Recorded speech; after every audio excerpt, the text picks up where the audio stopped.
We are making cookies. Okay, let me introduce you to my babies. We have tie-dye butter cookie. We have minty black and white and green. And we have fabulous fuchsia alfajores. But today we are gonna make this really cool tie-dye butter cookie swirly situation. It's really, really cool.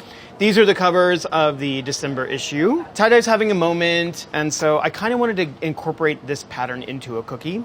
So the first thing we're gonna do is actually make the cookie. I have some softened butter. I'm going to add some sugar to that, granulated sugar, and some kosher salt. All right. Most decorating cookies require a chill time.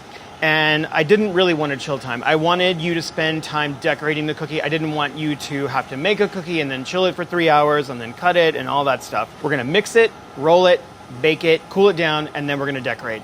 You know, every year I get invited to cookie swaps, and I know a lot of people do.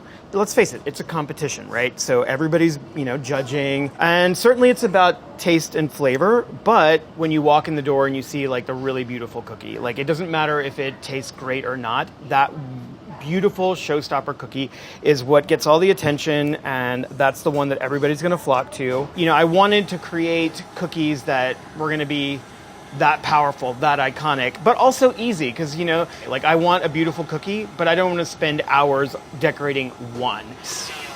I wanted a really delicate crumb on this cookie. I didn't want that really hard snap, and so I'm actually only going to use the yolks. It's the whites that adds a lot of structure, but also gives you that little snap. The yolks actually give you flavor. They give you a little bit of the structure and holding power, but they also give you the fat. We're gonna add that.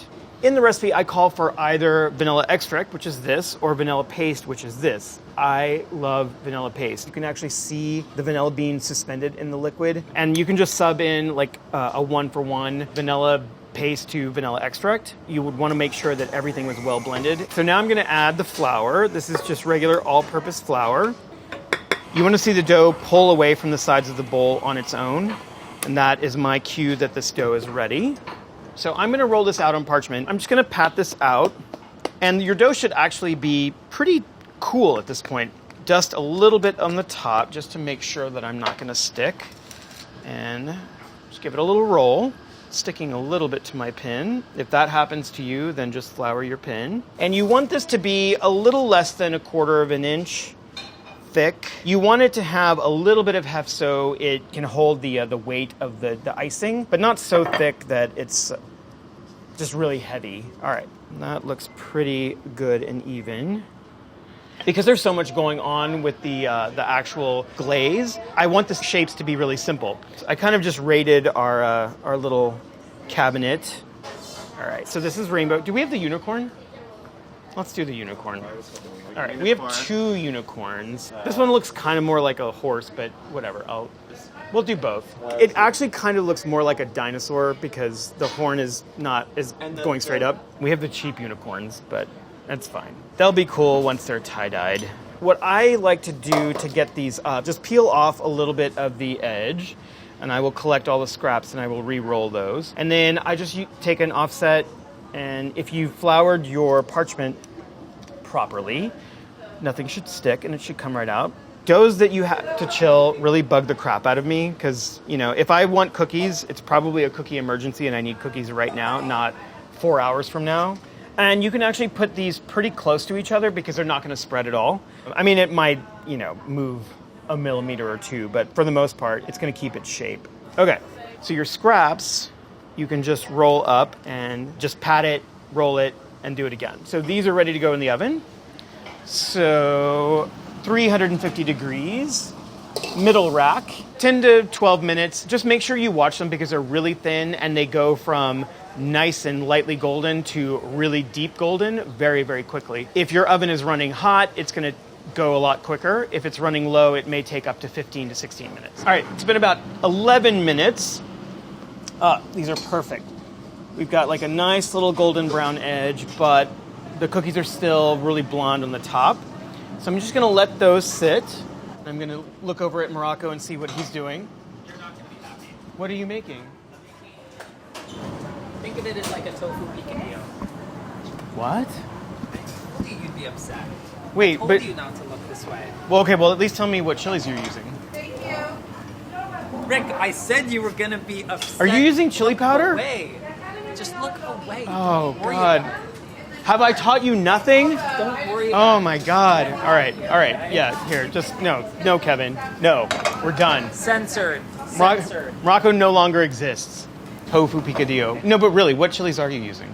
No, seriously. You're not using chili? I can't tell you. I can't tell you. I can't. No. I don't even know what to do. Tommy, I'm going to go home. We're done. So when we actually started working on the cookie recipes, one of the things that I was pretty adamant about is not using food color. Like, I wanted to find a natural food color. And so I stumbled across this brand. This is Suncor. These are actually all natural dehydrated and pulverized fruits and vegetables and berries. And so these were my favorite colors that I liked. And so the ones that I used for these cookies, but you can use whatever combination that you want. So I'm gonna make a big batch of the glaze. And so I've got 5 cups of powdered sugar. To that, I'm going to add some milk. I'm also adding a little salt. You'll taste more of the milk as a result of adding the salt in there. I'm gonna give this like a little vigorous whisk just to make sure that I don't have any clumps of the powdered sugar. I am just going to eyeball this and divide it into 4. So I'm going to do 4 colors, and I'm going to leave one little batch of the white. I would definitely start with a teaspoon at a time. This is butterfly pea blue. If you have a little whisk, that might be good as well to just kind of like really stir it in. Otherwise, just get in there with your spoon and go to town. Look at that. Yep. This is actually my favorite. I really love this pink. This is the dragon fruit pink. It's really intense. All right. And then this is red beetroot powder. The other thing that I found is that when you dip the cookies in the glaze, if there is a little patch of the powder left, it actually makes a cool pattern. This is the purple sweet potato. And that's another thing that I liked about all of these powders is that it's a really subtle flavor. It's not going to overpower the cookie. At least you know that it's natural and not synthetic. So this is our color palette. Oh, look, Gabby, here. I made you a dye. Not for my hair. Oh, wait, you might be able to put this in your hair because it's natural. Why would I do that?